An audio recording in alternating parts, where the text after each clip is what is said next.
my dear kids, welcome back. I am Vandana and we are learning English Reader of Class 3 by Coral Publishers. And here is the book English Literacy. And today we are going to start with chapter number 3. And do you know what is the name of the chapter? So the name of the chapter is Ashoka the Great. So yes, we are going to learn about Ashoka, who was a great king. So our national flag has 3 colors. आपको पता होगा, आपने national flag कई बार draw किया होगा, colour किया होगा. So हमारा जो national flag है उसमें 3 कलर आपको मिलेंगे. So it is called तिरंगा. क्योंकि इसमें 3 कलर हैं, इसीलिए इसे तिरंगा कहा जाता है. A wheel in the center of our national flag is called the Ashok Chakra. अब आप देख सकते हो हमारे नेशनल फ्लैग के बीच में आपको एक व्हील दिखेगा, इसे हम अशोक चक्र कहते हैं. दिस इज अशोक चक्र. It has 24 spokes. आप देखोगे इसमें बहुत सारी लाइंस खींची हुई है ना. ये जो लाइंस है, जब आप इन्हें काउंट करोगे तो आपको पता चलेगा कि ये कितनी है. टोटल 24 लाइंस हैं. So there are total 24 spokes. Spokes means lines in our Ashoka Chakra. This chakra was included to honor the great king. ये जो चक्र है ये तिरंगे में लगाया गया. क्यों लगाया गया? जो ग्रेट किंग अशोका थे उनको ऑनर करने के लिए, उनको रिस्पेक्ट देने के लिए. And to help the Indians to remember his teaching. और इंडियंस को उनकी टीचिंग को याद करने के लिए ये अशोका चक्र जो है हमारे नेशनल तिरंगा में लगाया गया, नेशनल फ्लैग में लगाया गया. अशोका अब कौन थे ये हम पढ़ेंगे. So Ashoka was born about 2000 years ago. तो अशोका जो है 2000 years पहले इनका जन्म हुआ. And in a rich kingdom which was very big, बहुत ही बड़े किंगडम में उनका जन्म हुआ. It is called the Mauryan Empire. और उस एम्पायर को हम मौर्यन एम्पायर कहते हैं. The people of the kingdom lived in beautiful houses. जो लोग थे इस किंगडम के वो बहुत सारे अच्छे अच्छे घरों में रहते थे, ब्यूटीफुल घरों में रहते थे जो ब्रिक से बने होते थे, ईंटों से बने थे. एंड वो सिल्क क्लोथ्स, और ये लोग यहाँ जो रहते थे वो सिल्क से बने हुए कपड़े पहनते थे. Bindusara was the king of the empire and Subhadrangi was his queen. So Bindusara यहाँ उस किंग थे इस एम्पायर के, और सुभद्रंगी वॉज हिज क्वीन, और सुभद्रंगी उनकी क्वीन थी. Ashoka was their beloved son. Ashoka उनके बेटे थे. The king and the queen loved their son very much. दोनों किंग और क्वीन अपने बेटे को बहुत ज्यादा प्यार करते थे. And in childhood Ashoka used to play in the royal garden. और बचपन में क्या होता था, जो अशोका थे वो वहां का जो रॉयल गार्डन था वहां पे वो खेलते थे. किसके साथ? With his pet baby tiger. किसके साथ? उनके पास एक छोटा सा बेबी टाइगर था, पेट था वो उनका, उसके साथ वो खेला करते थे. He also used to go for hunting and riding in the forest. वो अपने फादर के साथ हंट पे जाया करते थे, शिकार करने जाया करते थे, और फॉरेस्ट में राइड घुड़सवारी भी किया करते थे with his फ्रेंड्स के साथ. Ashoka had the best of teachers to teach him in his young age. Ashoka के जो टीचर्स थे वो बहुत अच्छे थे, वो बेस्ट थे, जिन्होंने उन्हें उनकी यंग एज में काफी अच्छा ज्ञान दिया था. One of them taught him to aim an arrow so well that it could shoot a flying bird. तो उन टीचर्स में से एक ने उन्हें क्या सिखाया? निशाना लगाना सिखाया. और निशाना कहाँ लगाना था? वो निशाना लगाना था एक उड़ती हुई बर्ड पे. तो उस टीचर ने उन्हें उड़ती हुई बर्ड पे निशाना लगाना सिखाया. Another teacher taught him to strike his sword as fast as a cobra. जो दूसरे टीचर थे उन्होंने सिखाया कि कैसे कोबरा की तरह, जैसे कोबरा अपनी बॉडी को मूव करता है उतनी तेजी से कैसे अपने तलवार को, स्वॉर्ड को घुमाना है, मूव करना है. Others taught him to be a good and brave king and handle the Mauryan Empire. और दूसरे टीचर्स ने सिखाया कि कैसे एक अच्छा और ब्रेव किंग बनना है और कैसे अपने मौर्यन एम्पायर को हैंडल करना है, लोगों का ध्यान रखना है. After the death of his father, उनके फादर के डेथ के बाद, जिनका नाम था Bindusara, Ashoka got his throne and became the king. तो अशोका को उनकी राजगद्दी मिल गई और वो किंग बन गए. Ashoka was a good and brave king. वो बहुत ही अच्छे और ब्रेव किंग थे. He made the Mauryan Empire prosperous. उन्होंने मौर्यन एम्पायर को काफी आगे बढ़ाया, prosperous बनाया. He also made his army larger and stronger. उन्होंने अपनी आर्मी को और भी ज्यादा बड़ा, लार्जर बनाया और ताकतवर, स्ट्रॉन्गर बनाया. In Ashoka's rule, anybody who broke the king's law was punished severely.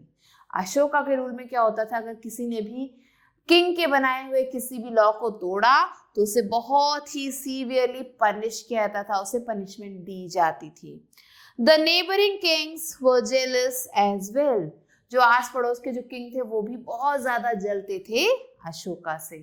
As afraid of अशोकास power, क्योंकि वो सब अशोका के पावर से डरते थे कि अशोका बहुत ज्यादा शक्तिशाली थे, इसलिए बाकी किंग्स उनसे डरते थे. Kalinga was a small kingdom at the border of Ashoka's large empire. Kalinga क्या था, एक छोटा सा राज्य था, किंगडम था उनके बॉर्डर पे, किंगडम के बॉर्डर पे. And the ships of Kalinga trouble Ashoka merchant and cause problem to them. So जो ships थे कलिंगा के, वो क्या करते थे, अशोका की जो आर्मी थी उसको परेशान किया करते थे, उनके मर्चेंट्स को परेशान किया करते थे. So Ashoka decided to conquer Kalinga. Ashoka ने कहा कि अगर ये जो है राज्य हमें परेशान कर रहा है तो हम इस राज्य को कॉन्कर करेंगे, मींस इस पे आक्रमण करेंगे, इसे जीत लेंगे.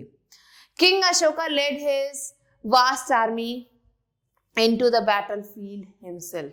किंग अशोका आगे थे इस आर्मी में और उन्होंने जो है इस आर्मी को लीड किया था. After a long march, the soldiers reached the capital of Kalinga. काफी ज्यादा मार्च करने के बाद जो सोल्जर्स थे वो कलिंगा के जो कैपिटल था वहां पहुंच पाए. And captured the enemy king. और जो वहां कलिंगा का जो किंग था उसे पकड़ लिया. Finally, Ashoka rode back home. On the way, he saw thousands of dead bodies of brave soldiers lying in the battlefield. तो आप जो है किंग से जीतने के बाद, कलिंगा के किंग से जीतने के बाद अशोका जब वापस आने लगे अपने घर तो उन्होंने रास्ते में देखा कि बहुत सारी थाउजेंड्स ऑफ डेड बॉडीज पड़ी हुई हैं, बहुत ही बहादुर सोल्जर्स की. He heard the mourning of the wounded soldiers. Means जो सोल्जर्स थे उनकी वाइफ जो थी वो रो रही थी. मोर्निंग मीन्स रोना, तो उनका रोना उन्होंने सुना. And he could also here the crying of women and children. और उन्हें बच्चों की और औरतों की रोने की आवाज भी सुनाई दे रही थी. He was filled with sorrow. उन्हें बहुत बुरा लग रहा था कि एक वॉर की वजह से कितने सारे लोग मर गए, सब लोग रो रहे हैं, सबकी फैमिली बिछड़ गई, तो उन्हें ये सारी चीजें देख के बहुत बुरा लगा. When Ashoka returned to his city, his army was celebrating. जब वो अशोका अपने शहर वापस आए तो उनकी जो आर्मी थी वो क्या कर रही थी, सेलिब्रेट कर रही थी. They were bursting fireworks and dancing. सब जो है खूब जो है धूमधाम से त्योहार जैसा उस दिन को सेलिब्रेट कर रहे थे. वो पटाखे जला रहे थे, सब लोग डांस कर रहे थे. Ashoka said, "Stop all the celebrations. This is the time to be sorry for many people who have been killed." तो अशोका ने ये सब देखा और उन्होंने कहा कि ये जो सेलिब्रेशन यहाँ पे हो रहा है इसे बंद कर दो. क्यों? क्योंकि ये जो टाइम है ये उन लोगों के लिए सॉरी बोलने का है जो क्या हो गए, मारे गए. युद्ध में बहुत सारे लोग मारे गए तो उनके लिए हम सॉरी फील करेंगे. Immediately the celebrations were stopped and everyone quietly went home. अचानक से सेलिब्रेशन बंद हो गया और सब लोग अपने घर चले गए. Ashoka returned to his palace. Ashoka अब अपने महल वापस जा चुके थे. And one day he called for all the ministers and courtiers. एक दिन क्या हुआ, उन्होंने अपने सारे जितने भी मिनिस्टर्स थे, कोर्टियर्स थे, उन सबको अपने राज्य में बुलाया. Ashoka sat on his throne. He took out his sword and broke it into two. Ashoka अपने राजगद्दी पे बैठे हुए थे, उन्होंने अपनी तलवार, स्वॉर्ड मीन्स तलवार निकाली, उससे जो 2 हिस्सों में तोड़ दिया। He said the sword will kill no more. उसने कहा कि अब मेरी जो तलवार है वो किसी को भी नहीं मारेगी। And there will be no war in my life. और अब मेरी लाइफ में एक भी वॉर नहीं होगा, कोई भी नहीं मरेगा। All the courtiers were surprised to hear this. जितने भी लोग थे वहां पे सारे सरप्राइज फील करने लगे, ये क्या हो गया, किंग ने ये क्या कर दिया।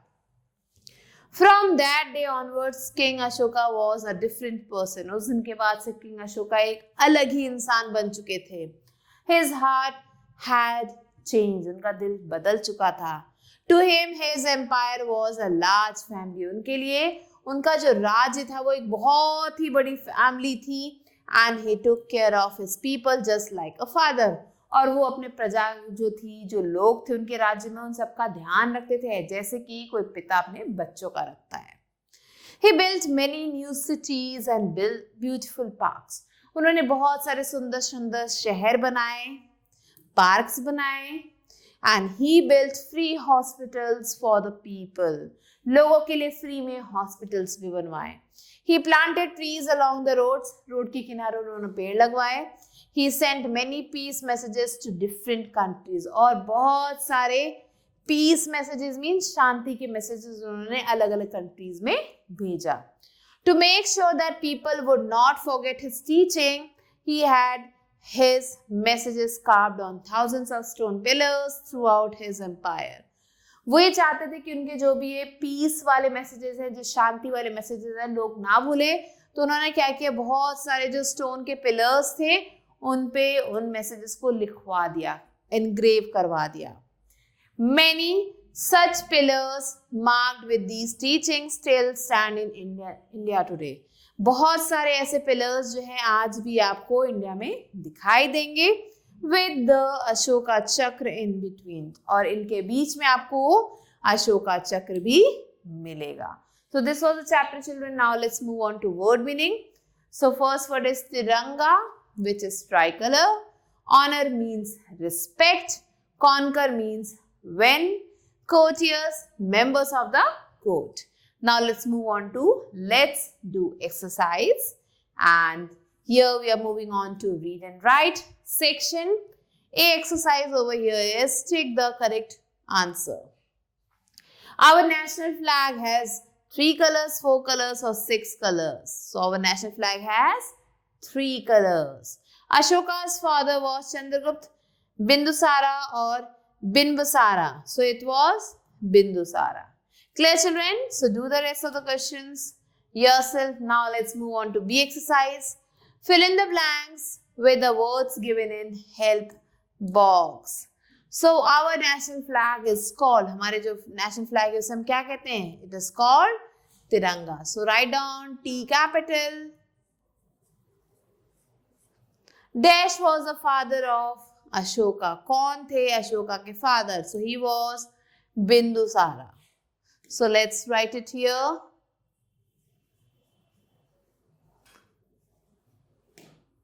Clear, children? So do the rest of the questions yourself. Next, C exercise, write true or false. Our national flag is called तिरंगा. क्या हमारे national flag को तिरंगा कहते हैं? Yes, true. Ashoka was a coward king. बहुत ज़्यादा डरपोक था वो. No, false. These two are your homework. Next, D exercise, match the following. Ashoka decided to conquer Kalinga. Clear? Ashoka sat on his throne. Do the rest of the questions yourself, children. And with this, we have completed the chapter. I hope you enjoyed learning it. I'll be meeting you soon with a new video. Till then, stay tuned and thanks for watching.